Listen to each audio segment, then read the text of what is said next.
അയ്യപ്പൻകോവിൽ പരപ്പിൽ കലുങ്കിന് മണ്ണെടുത്തത് അപകട ഭീഷണി ഉയർത്തുന്നു. ഒരു മാസം മുമ്പാണ് പഴയ കലുങ്ക് വീതി കൂട്ടാനായി മണ്ണ് നീക്കം ചെയ്ത.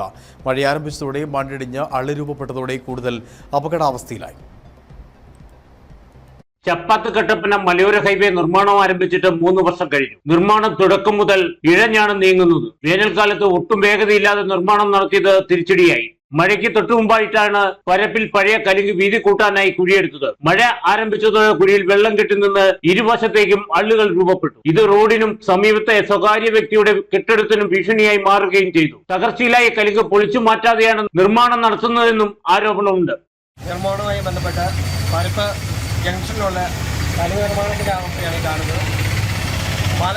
മഴക്കാലമായപ്പോൾ ഈ കലുങ്ക് വന്ന് മാന്തിയിടുകയും ആ റോഡ് പിടിഞ്ഞ് അപകടകരമായ അവസ്ഥയിലാണ് നിൽക്കുന്നത്. എത്രയും പെട്ടെന്ന് അധികാരികൾ ഇതിന് നടപടിയെടുത്തില്ലെങ്കിൽ ഈ റോഡ് ഇടിഞ്ഞ് ബ്ലോക്ക് ആകുന്നൊരു അവസ്ഥയുണ്ടാകും. ഇരു സൈഡിൽ നിന്നും വെള്ളം വന്ന് സ്മൂത്തായിട്ട് കാനയിലൂടെ പെരിയാറിലേക്ക് വെള്ളം ഒഴുകിക്കൊണ്ടിരുന്ന സ്ഥലമാണ്. അത് അശാസ്ത്രീയമായ നിർമ്മാണം മൂലം ആ വെള്ളം ഇപ്പം ഓടിക്കോടി ഒഴുകി അശാസ്ത്രീയമായിട്ടാണ് ഒഴുകി പോയിക്കൊണ്ടിരിക്കുന്നത്. ഇനി എത്രയും പെട്ടെന്ന് നടപടി ഉണ്ടാകണം, ഇല്ലെങ്കിൽ ഗുരുതരമായ അപകടങ്ങൾ സംഭവിക്കും.